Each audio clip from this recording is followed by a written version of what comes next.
Hello दोस्तो, मी कांचन. आज तुमचे पुन्हा एकदा आरंभ अकॅडमी मध्ये स्वागत करते आणि आज आपला पार्ट 7 आहे. अंगणवाडी पर्यवेक्षिका भरती या पदासाठी आपण रोज 10 प्रश्न घेत आहोत. त्यामध्ये आपण संपूर्ण सिलेबस नुसार एक एक प्रश्न घेत आहोत. तर चला आपण आपल्या पहिल्या प्रश्नाकडे वळूया. पहिला प्रश्न आहे, महाराष्ट्रातील सर्वाधिक आदिवासी लोकसंख्या असलेला विभाग कोणता? कोकण विभाग, पुणे विभाग, नाशिक विभाग की औरंगाबाद विभाग? कोणता विभाग आहे जो महाराष्ट्रात सर्वाधिक आदिवासी लोकसंख्या होल्ड करतो? कोणता आहे तो? तर तो नाशिक आहे. नाशिक हा विभागात सर्वात जास्त आदिवासी लोक राहतात. नाशिक विभागात अजून कोणते जिल्हे आहेत? नाशिक विभागातील धुळे, नाशिक तर आहेच, धुळे, नंदुरबार, जळगाव, अहमदनगर हे जिल्हे येतात जिथे आदिवासी लोकसंख्या जास्त आहे. आता आपण विश्लेषण पाहू. नंदुरबार हा महाराष्ट्रातील सर्वाधिक लोकसंख्या असलेल्या जिल्ह्यापैकी एक आहे. कोणता जिल्हा आहे जिथे आदिवासी लोक जास्त राहतात? तर नंदुरबार हा जिल्हा आहे. आणि नंदुरबार कोणत्या विभागात येतो? प्रशासकीय कोणता विभाग आहे तो?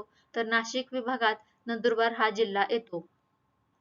मग कुठल्या प्रजाती आहेत आदिवासींच्या? तर तिथे भिल्ल, पावरा, कोकणा आणि वारली या प्रमुख जमाती राहतात. आदिवासी भागात कुपोषण, ॲनिमिया, कमी जन्मवजन असणारे बालके, बालमृत्यू यासारख्या समस्या अधिक आढळतात. त्यामुळे ICDS, पोषण अभियान, ॲनिमिया मुक्त भारत, मिशन इंद्रधनुष्य यासारख्या योजना तिथे प्रभावीपणे राबवल्या गेल्या आहेत. आता ICDS मध्ये अशा भागांवर जास्त लक्ष दिले जातं कारण ICDS ही पोषणावर आधारित असणारी योजना आहे. आता भारतात सर्वाधिक आदिवासी लोकसंख्या कुठे राहते? तर मध्य प्रदेश आहे.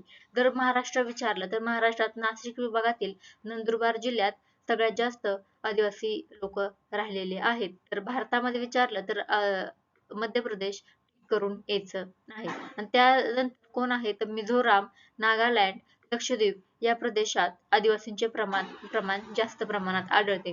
तुम्हाला वाटेल नॉर्थ ईस्टच्या साईडला त्या स्टेटकडे जास्त आदिवासी असतील तर तसं नाही. मध्य प्रदेशमध्ये जास्त आदिवासी लोकसंख्या आहे. पुढचा प्रश्न पाहू.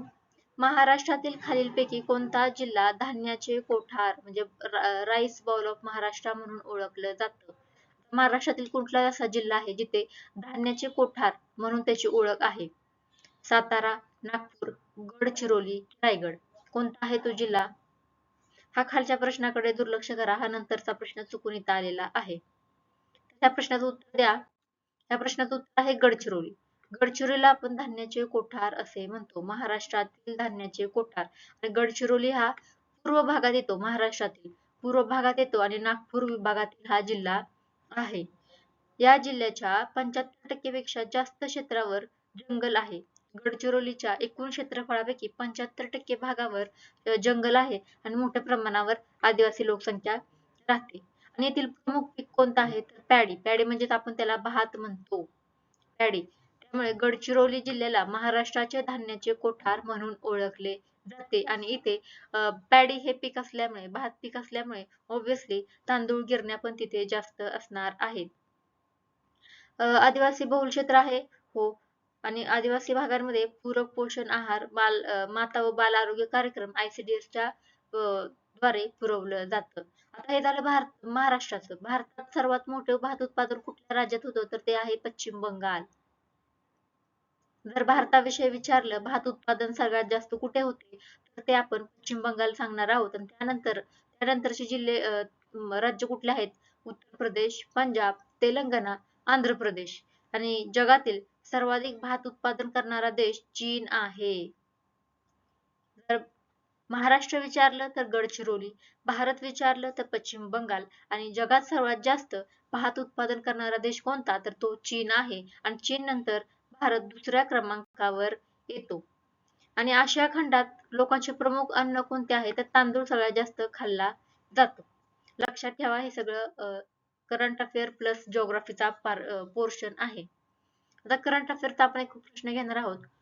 पोषण पखवाडा म्हणतात याला. पोषण पखवाडा प्रामुख्याने कोणत्या विषयावर जास्त भर देतो? म्हणजे त्याचा उद्देश काय आहे? पोषण पखवाड्याचं थीम काय आहे? औद्योगिक विकास, पोषण, आरोग्य व स्वच्छता, जनजागृती, कृषी निर्यात, पर्यटन. कशावर आधारित आहे पोषण पखवाडा? आता तुम्हाला ऑप्शन मध्ये समजतंय आणि प्रश्नातही समजते की पोषण म्हणजे काय काय असणार आहे, आपल्या आरोग्याशी संबंधित असणार आहे. ऑप्शन बी हा योग्य आहे. पोषण पखवाडा हा पोषण, आरोग्य व स्वच्छता जनजागृती विषयी आहे. आता पाहू आपण याचं विश्लेषण. पोषण पखवाडा हा महिला व बाल विकास मंत्रालय, ministry of woman and child development अंतर्गत साजरा केला जाणारा राष्ट्रीय जनजागृती कार्यक्रम आहे. तो एक कार्यक्रम आहे.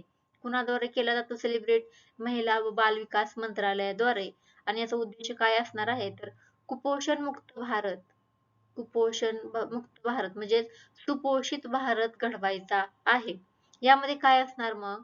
अंगणवाडी केंद्रे, गावची आशा, ANM, ग्रामपंचायत, शाळा आणि स्थानिक समुदाय यांच्या सहभागातून पोषण विषयक विविध उपक्रम राबवायचे आहेत. पोषण पखवाडा अंतर्गत. आता पोषण पखवाडा अंतर्गत महत्त्वाचे कोणते उपक्रम असे आहेत जे राबवले जातात? कोणते आहेत तर वजन आणि उंची मोजणे म्हणजेच ग्रोथ मॉनिटरिंग, पोषण ट्रॅकर ऍपचा वापर केला जातो. पोषण ट्रॅकर द्वारे तुम्हाला तुमची योग्य वेळेत आणि डिजिटल पद्धतीने तुमची उंची किती आहे, तुमची ग्रोथ किती झालेली आहे, तुमचं किती ब्लड लेवल आहे, सगळ्या गोष्टी आपल्या आरोग्याशी संबंधित पोषण ट्रॅकर ऍप मध्ये मिळतात. स्तनपानाबाबत समुपदेशन होतं. पूरक आहाराविषयी मार्गदर्शक तुम्हाला माहिती मिळते. अॅनिमिया तपासणी व जनजागृती, किचन गार्डन प्रोत्साहन मिळतं. स्वच्छता व हात धुण्याबाबत जनजागृती पोषण पखवाडा अंतर्गत तुम्हाला मिळणार आहे. आता पोषण अभियान या संदर्भात आपण बघू. पोषण अभियान ही सुरुवात कशी कशी झाली किंवा कधी झाली तर 8 मार्च 2018 मध्ये पोषण अभियानाची सुरुवात झालेली आहे. पोषण पखवाडा आणि राष्ट्रीय पोषण माह म्हणजे सप्टेंबर मध्ये हा माह सेलिब्रेट केला जातो. राष्ट्रीय पोषण माह सप्टेंबर. या दोन अभियानाचे प्रमुख या अभियानाचे दोन प्रमुख जनजागृती उपक्रम आहेत. पोषण अभियानचे दोन कोणते जनजागृती उपक्रम आहेत तर तो एक आहे पोषण पखवाडा आणि दुसरा राष्ट्रीय पोषण माह जो की सप्टेंबर मध्ये सेलिब्रेट केला जातो. आणि पोषण अभियान 8 मार्च 2018 मध्ये सुरू झालेलं आहे. पोषण ट्रॅकर ऍप द्वारे देशभरातील अंगणवाडी सेवांचे डिजिटल पद्धतीने नोंदवली जाणारी ही पद्धत आहे. सेवा नोंदवल्या जातात. मिशन सक्षम अंगणवाडी आणि पोषण 2.0 म्हणजे पोषण 2.0 कधी सुरू झाले 2021 अंतर्गत ICDS अधिक सक्षम करण्यावर भर देण्यात आलेला आहे. तर WHO म्हणजे काय? WHO वर्ल्ड हेल्थ ऑर्गनायझेशन आणि युनिसेफ यांच्या मते बालकांच्या आयुष्यातील पहिले 1000 दिवस आहेत, 100 नाही, पहिले 1000 दिवस हे शारीरिक व मानसिक विकासासाठी अत्यंत महत्त्वाचे मानले जातात. फर्स्ट 1000 डेज कशासाठी असतात तर बालकाच्या आयुष्यातील त्यांचा शारीरिक आणि मानसिक विकास घडवून आणण्यासाठी महत्त्वाचे असतात. सस्टेनेबल डेव्हलपमेंट गोल मधला कोणता गोल आहे? हा 2 नंबरचा गोल कशाविषयी आहे? झिरो हंगर यावर प्रश्न विचारले गेले आहेत. उद्दिष्ट काय असणार आहे तर उद्दिष्ट आहे 2030 पर्यंत भूक व सर्व प्रकारचे कुपोषण थांबवायचे किंवा संपवायचे आहे. SDG number 2 zero hunger. भारतातील पोषण अभियान हा संयुक्त राष्ट्राच्या सस्टेनेबल डेव्हलपमेंट गोलशी सुसंगत आहे. समांतर काय आपल्या भारतातील कार्यक्रम आहे? SDG 2 नंबरशी समांतर कुठला कार्यक्रम आहे तर भारतातील पोषण अभियान आहे. हे लक्षात ठेवा. यावर मल्टीलायनर किंवा वन स्टेटमेंट वाईज क्वेश्चन आलेले आहेत. पुढचा प्रश्न, खालीलपैकी कोणत्या हवामानात कुपोषणाचे प्रमाण तुलनेने अधिक आढळते? असं कुठलं हवामान असणार आहे, कुठला हवामानाचा प्रदेश असणार आहे ज्यात कुपोषणाचे प्रमाण अधिक असणार आहे? सिंचनयुक्त सुपीक प्रदेश, दुष्काळ प्रवण व आदिवासी प्रदेश, किनारपट्टी प्रदेश, पर्वतीय पर्यटन क्षेत्र. कोणत्या भागात कुपोषण अधिक आढळून येणार आहे? जिथं सिंचन सुपीक प्रदेश आहे तिथे कुपोषण असणार आहे का तर नाही. किनारपट्टी प्रदेशात पण नाही. पर्वतीय पर्यटन क्षेत्रात पण नाही. जिथे दुष्काळ व आदिवासी क्षेत्र आहे अशा ठिकाणी कुपोषणाचे प्रमाण अधिक आढळून आलेलं आहे. तर तिथे काय असतं? दुष्काळ प्रवण व आदिवासी प्रदेशात अन्न टंचाई असते, दारिद्र्य आहे, आरोग्य सुविधा व पिण्याच्या पाण्याचा अभाव असतो. अशामुळे कुपोषणाचे प्रमाण इथे जास्त आढळते आणि अशा भागात ICDS ला विशेष प्राधान्य असते. आता इकॉनॉमीचा हा प्रश्न आहे. भारतीय रिझर्व्ह बँक म्हणजेच आपली RBI कोणत्या प्रकारचे चलन जारी करत नाही? प्रश्न नीट लक्षात घ्या. RBI कुठल्या प्रकारचं चलन जारी करत नाही? 10 रुपयाची नोट, 100 रुपयाची नोट, 1 रुपयाची नोट की 500 रुपयाची नोट यापैकी RBI कोणतं चलन जारी करत नाही? म्हणजे कुठलं छपाई RBI कडे अधिकार नाही छापण्याचा. ते आहे 1 रुपयाची नोट. 1 रुपयाची नोट RBI छापत नाही. मग कोण छापतं? आता आपण विश्लेषण पाहू. तर भारतातील चलनी नोटा म्हणजे करन्सी नोट जारी करण्याचे प्रमुख अधिकार RBI कडे आहेत. कोणाकडे आहेत? RBI कडे. पण अपवाद काय आहे? अपवाद एक आहे तो म्हणजे 1 रुपयाची नोट. 1 रुपयाची नोट ही कोणाद्वारे छपाई केली जाते? तर भारत सरकारच्या अर्थ मंत्रालयाद्वारे म्हणजे मिनिस्ट्री ऑफ फायनान्स द्वारे जारी केली जाते. लक्षात ठेवा. 1 रुपयाची नोट भारत सरकारद्वारे छापली जाते म्हणजे कोणाकडून? अर्थ मंत्रालय, मिनिस्ट्री ऑफ फायनान्स. या नोटेवर फायनान्स सेक्रेटरीची सही असते, अर्थ सचिवाची सही असते. 2 रुपये, 5 रुपये, 10 रुपये, 20 रुपये, 50 रुपये, 100 रुपये, 200 रुपये आणि 500 रुपये या नोटा RBI जाहीर करते. कोण जाहीर करतं? RBI ची. आणि यांच्यावर कोणाची सही असते? तर RBI च्या गव्हर्नरची सही असते. पण 1 रुपयाच्या नोटावर कोणाची असते सही? तर फायनान्स सेक्रेटरीची सही असते. पण कोणाकडून जारी केली जाते? फायनान्स मिनिस्ट्री कडून जारी केली जाते. हा गोंधळ लक्षात ठेवा. आता 1 रुपयाचे विशेष काय आहे? ही नोट कॉइनेज ऍक्ट अंतर्गत भारत सरकार जारी करते, बरोबर. ही नोट भारत सरकारची देयता म्हणजे लायबिलिटी भारत सरकारची असते. इतर सगळ्या नोटा, बाकीच्या सगळ्या नोटा RBI ची लायबिलिटी असते. तर 1 रुपयाची नोटेची लायबिलिटी कोणाकडे असणार आहे? भारत सरकारकडे. आणि 1 रुपयाचे नाणे देखील कोण जारी करते? तर भारत सरकारच जारी करणार आहे. RBI बद्दल माहिती घेऊया, ज्याच्यावर आपल्याला प्रश्न येतो. RBI ची स्थापना कधी झाली? तर RBI ची स्थापना आहे 1 एप्रिल 1935 ला RBI ची स्थापना आहे. आणि याचे राष्ट्रीयकरण कधी झालं? तर 1 जानेवारी 1949 द्वारे झालेले आहे. याचे मुख्यालय कुठे आहे? याचे मुख्यालय आहे मुंबईला. आणि प्रथम गव्हर्नर कोण होते? सर ऑसबॉर्न स्मिथ हे प्रथम गव्हर्नर होते. इंग्रज काळातले गव्हर्नर पहिले होते. इंग्रज, ब्रिटिश होते हे गव्हर्नर. आणि प्रथम भारतीय गव्हर्नर कोण असणार आहेत? C.D. देशमुख हे प्रथम भारतीय गव्हर्नर ठरलेले आहेत. सध्याचे कार्य काय आहे RBI चे? चलन जारी करणे, बँकांचे नियमन करणे, महागाईचे नियंत्रण करणे आणि वित्तीय स्थैर्य ठेवणे हे RBI चे काम आहे. भारतात चलन जारी करण्याची मिनिमम रिझर्व्ह सिस्टीम पद्धत लागू आहे भारतामध्ये. RBI ला 1 रुपयाची नोट वगळता बाकी सर्व नोटा जारी करण्याचा अधिकार प्राप्त आहे. तर 1 रुपयाची नोट आणि सर्व नाणी भारत सरकार जारी करते. 1 रुपयाची नोट आणि सर्व नाणी भारत सरकारद्वारे जारी केले जातात. भारतीय राज्यघटनेनुसार राष्ट्रपतींना अध्यादेश म्हणजे ऑर्डिनन्स अध्यादेश जारी करण्याचा अधिकार कोणत्या कलमाने दिलेला आहे? कलम 72, कलम 111, कलम 123, कलम 143. कोणतं कलम आहे ज्याद्वारे भारतीय राष्ट्रपती ऑर्डिनन्स जाहीर करतात? कुठलं कलम आहे? तर कलम 123 हे कलम आहे. कलम 123 काय सांगतं? तर संसदेची दोन्ही सभागृहे अधिवेशनात नसताना तातडीची जर परिस्थिती निर्माण झाली तर राष्ट्रपती ऑर्डिनन्स जारी करू शकतात, म्हणजेच अध्यादेश जारी करू शकतात. समजा भारतात एखादी अशी परिस्थिती निर्माण झाली त्याद्वारे तात्काळ संसदेची बैठक घेणे किंवा अधिवेशन घेणे गरजेचे ठरले आहे. आणि जर त्याच टाइमला संसदेची दोन्ही सभागृहे अधिवेशनात नाहीत किंवा एक सभागृह जरी अधिवेशनात नसलं तरी राष्ट्रपतीला कलम 123 नुसार ऑर्डिनन्स जारी करता येतो. आता ऑर्डिनन्स विषयी महत्त्वाचे मुद्दे काय आहेत? तर याला कायद्या इतकेच बळ असते. कायद्या इतकेच बळ म्हणजे फोर्स ऑफ लॉ असतो. अध्यादेशाला कायद्याचे स्वरूप असते असं आपण म्हणू शकतो. तो केंद्रीय मंत्रिमंडळाच्या सल्ल्यानुसार राष्ट्रपती जारी करतात. जरी राष्ट्रपती जारी करत असले तरी त्यांना केंद्रीय मंत्रिमंडळाचा सल्ला घेणं गरजेचं असतं. आणि जर पुन्हा संसद सुरू झाल्यावर संसद पुन्हा अधिवेशनात आल्यानंतर 6 आठवड्याच्या आत अध्यादेशाला मंजुरी मिळणे आवश्यक असतं. संसदेत अधिवेशन झालं आणि त्या त्यावेळेला सिच्युएशन कंट्रोलमध्ये आली आणि पुन्हा संसद अधिवेशनात येते. जेव्हा संसद अधिवेशनात येते त्यानंतर 6 आठवड्याच्या कालावधीच्या आत त्या अध्यादेशाला मंजुरी मिळणे अत्यावश्यक असते. जर मंजुरी नाही मिळाल्यास अध्यादेश आपोआप रद्द होतो. संसद चालू असताना अध्यादेश काढता येतो का? तर नाही. संसद चालू असताना अध्यादेश काढता येत नाही. अध्यादेश तेव्हाच काढला जातो जेव्हा संसद चालू नसते तेव्हा अध्यादेश काढता येतो. महत्वाची कलमे काय आहेत? कलम 52 भारतात राष्ट्रपती पद असेल असे सांगतो. कलम 53 संघाची कार्यकारी सत्ता राष्ट्रपतीकडे असणार असं सांगतो.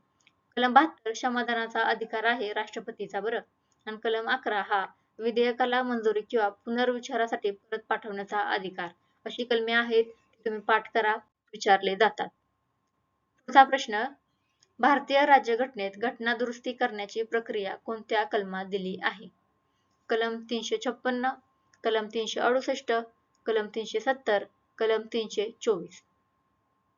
कोणतं कलम आहे ज्याद्वारे आपण राज्यघटनेत घटना दुरुस्ती करतो? आपण भले घटना दुरुस्ती करत असतो, पण ते कुठली प्रक्रिया असणार आहे? कुठली योग्य प्रक्रिया आहे ज्याद्वारे आपण घटना दुरुस्ती करणार आहोत? हे कोणत्या कलमात दिलेलं आहे? ते कलम कोणतं आहे? 368. कलम 368 द्वारे आपण राज्यघटनेत घटना दुरुस्ती करत असतो. म्हणजेच कॉन्स्टिट्यूशनल अमेंडमेंटची पूर्ण प्रक्रिया कलम 368 मध्ये दिलेली आहे. काय आहे प्रक्रिया? घटना दुरुस्ती विधेयक लोकसभा किंवा राज्यसभा यापैकी कोणत्याही सभागृहात मांडता येतो. तुम्हाला घटना दुरुस्ती करायची. आता तुम्हाला विधेयक तर मांडावं लागेल. ते कुठं मांडणार तुम्ही सगळ्यात पहिलं? तर ते लोकसभेत किंवा राज्यसभेत यापैकी कोणत्याही सभागृहात ते विधेयक मांडता येतं.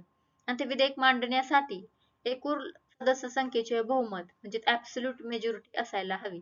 एकूण सदस्य संख्येचे बहुमत आणि उपस्थित व मतदान करणाऱ्या सदस्यांच्या 2/3 बहुमताची म्हणजे स्पेशल मेजॉरिटीची आवश्यकता असते. किती असायला हवेत? जे उपस्थित आहेत आणि मतदान करणार आहेत त्यांच्यापैकी 2/3 बहुमताची आवश्यकता असते. काही घटना दुरुस्त्यांसाठी किमान निम्म्या राज्यांच्या विधानसभांची देखील मंजुरी आवश्यक असते. काही घटना दुरुस्त्या अशा असतात जिथे राज्यांचे अधिकार पण काही स्वरूपात मानले जाणारे असतात. राज्यांवर देखील त्याचा प्रभाव पडणार असतो. अशा घटना दुरुस्तींसाठी किमान निम्म्या राज्यांच्या विधानसभांची मंजुरी घेणे आवश्यक ठरते. आणि दोन्ही सभागृहांनी मंजुरी केल्यानंतर ते राष्ट्रपतीकडे विधेयक पाठवलं जातं.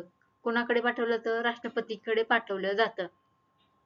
आणि 1971 ला 74व्या घटना दुरुस्ती केली. काय केलं? 74व्या घटना दुरुस्तीने काय केलं? राष्ट्रपतींनी अशा विधेयकाला मंजुरी देणे मॅन्डेटरी केले म्हणजे बंधनकारक बाध्यकारी केलेले आहे. 1971च्या आधी काय होतं?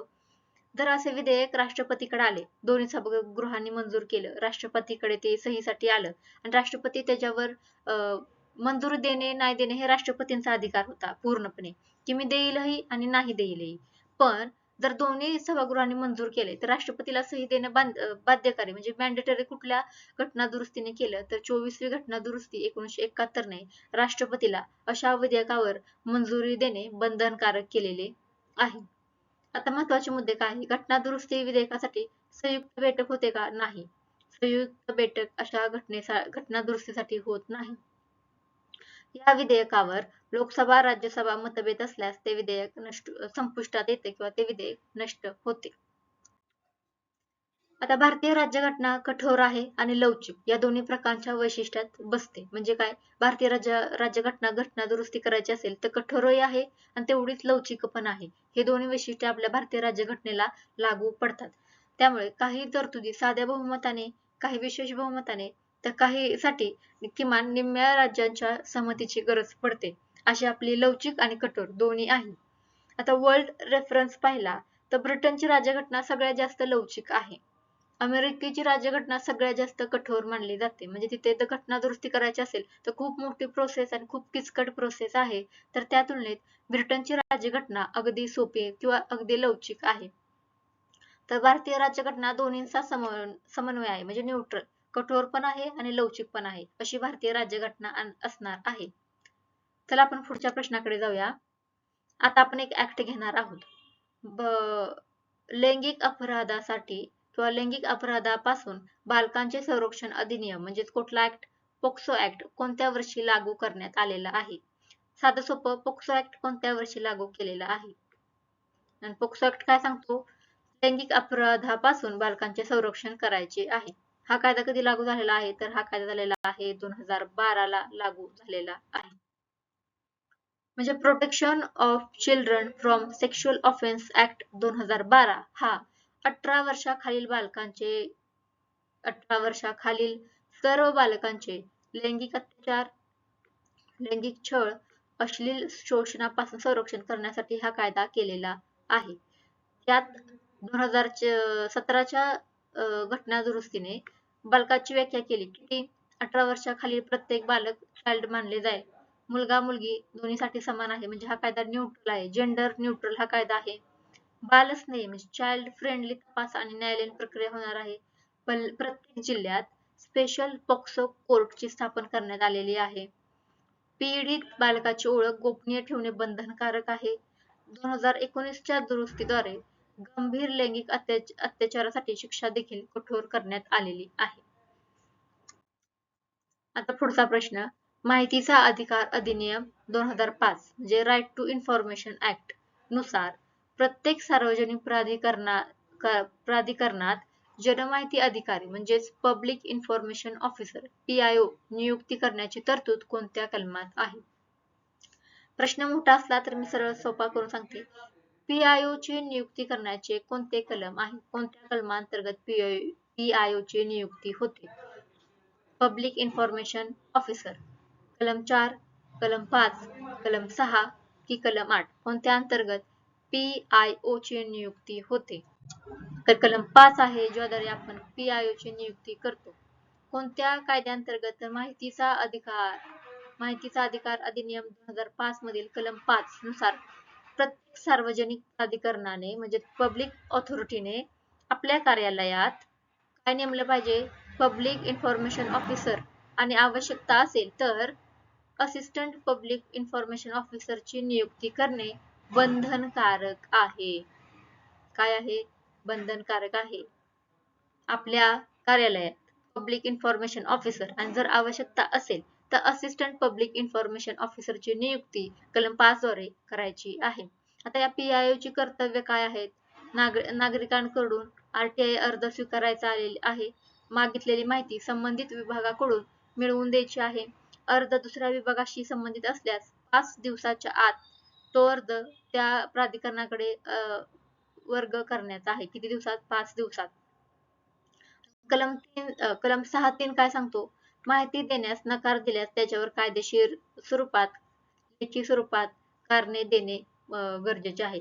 माहिती देण्यास नकार दिल्यास त्याचे कायदेशीर कारणे देणे गरजेचे आहे, ते पण लेखी स्वरूपात. आता RTI मधील महत्वाची कलमे पाहू. कलम 4 काय सांगतं? माहितीचे स्वयंस्फूर्त प्रकटीकरण करायचं आहे. कलम 5 PIO ची नियुक्ती आहे. कलम 6 माहिती मागवण्यासाठी अर्ज आहे. कलम 7 30 दिवसात माहिती द्यायची आहे. कलम 8 माहिती देण्यासाठी अपवाद काय काय अशी माहिती असते जे देशाच्या सुरक्षेविषयी ते माहिती देण्यास अपवाद आहेत. कलम 19 प्रथम आणि द्वितीय अपील आहे. आता RTI कायदा कधी लागू झालाय? कायदा लागू झालाय 12 सप्टेंबर 2005 ला. आता याविषयी एक आयोगही आहे, केंद्रीय माहिती आयोग आणि राज्य माहिती आयोग. स्वीडन हा देशातील जगातील पहिला देश आहे ज्याने फ्रीडम ऑफ इन्फॉर्मेशन कायदा लागू केलेला आहे. कुठला असा देश आहे पहिला ज्याने फ्रीडम ऑफ इन्फॉर्मेशन कायदा लागू केला? कुठला आहे तो? स्वीडन देश असणार आहे. पोषणावर आधारित एक आपण क्वेश्चन पाहू. शरीरात कॅल्शियम व फॉस्फरसचे शोषण म्हणजे ऍब्झॉर्प्शन वाढवणारे जीवनसत्व कोणते?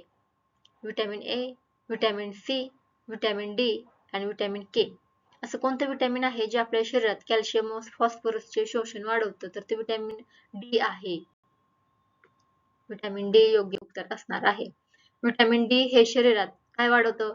कॅल्शियम आणि फॉस्फरस यांचे आतड्यातून शोषण घडवून आणते. त्यामुळे आपले दात, हाडे मजबूत राहतात आणि योग्य वाढ होते. कमतरता व्हिटॅमिन D ची असेल तर मुलांमध्ये रिकेट्स म्हणजे मूळदूत होतो. प्रौढांमध्ये ऑस्टिओमलेशिया होतो. वृद्धांमध्ये ऑस्टिओपोरोसिस होतो. आणि याचा मुख्य स्रोत कोणता आहे? ऑब्विसली तुम्हाला माहित आहे सूर्यप्रकाश, अंड्याचा पिवळा बलक, मासे, फोर्टिफाईड दूध या सगळ्यांमध्ये आपल्याला व्हिटॅमिन D मिळतं. आणि महत्त्वाचे म्हणजे व्हिटॅमिन D हे शरीरात कॅल्शियम आणि फॉस्फरसचे शोषण घडवून आणते. आता शेवटचा प्रश्न पाहू. महाराष्ट्र शासनाने 2025 मध्ये मराठी चित्रपटसृष्टीबाबत कोणता महत्त्वाचा निर्णय घेतलेला आहे? हा करंट अफेअरचा प्रश्न आहे. महाराष्ट्र शासनाने मराठी चित्रपट सृष्टीसाठी कोणता निर्णय घेतला आहे? मराठी चित्रपटावरील जीएसटी रद्द करायचा आहे का? मराठी चित्रपट सृष्टीला उद्योगाचा दर्जा दिला. सर्व चित्रपटगृहे मोफत केली. राष्ट्रीय चित्रपट विकास महामंडळाचे मुख्यालय पुण्यात हलवले. कोणता झालेला आहे निर्णय? तर मराठी चित्रपट सृष्टीला सरकारने उद्योगाचा दर्जा दिलेला आहे. म्हणजेच इंडस्ट्री हा स्टेटस दिलेला आहे. कधी झाला निर्णय? 1 मे 2025 म्हणजे महाराष्ट्र दिन रोजी महाराष्ट्र शासनाने मराठी चित्रपट सृष्टीला उद्योगाचा दर्जा दिलेला आहे. यामुळे काय होईल? निर्मात्यांना उद्योग क्षेत्रातील विविध आर्थिक आणि प्रशासकीय लाभ मिळणार आहेत. आता भारतात मुंबईला फिल्म सिटी म्हणून ओळखलं जातं. फिल्म कॅपिटल ऑफ इंडिया मुंबईला. लक्षात ठेवा. 1 मे 2025 रोजी मराठी चित्रपट सृष्टीला उद्योगाचा दर्जा दिलेला आहे. तर आपले पूर्ण 10 क्वेश्चन झालेले आहेत आणि तुम्ही सगळ्यांनी रिव्हिजन करा, नोट्स काढा आणि अभ्यास करायला परीक्षेच्या अभ्यासासाठी तयार व्हा. Thank you so much.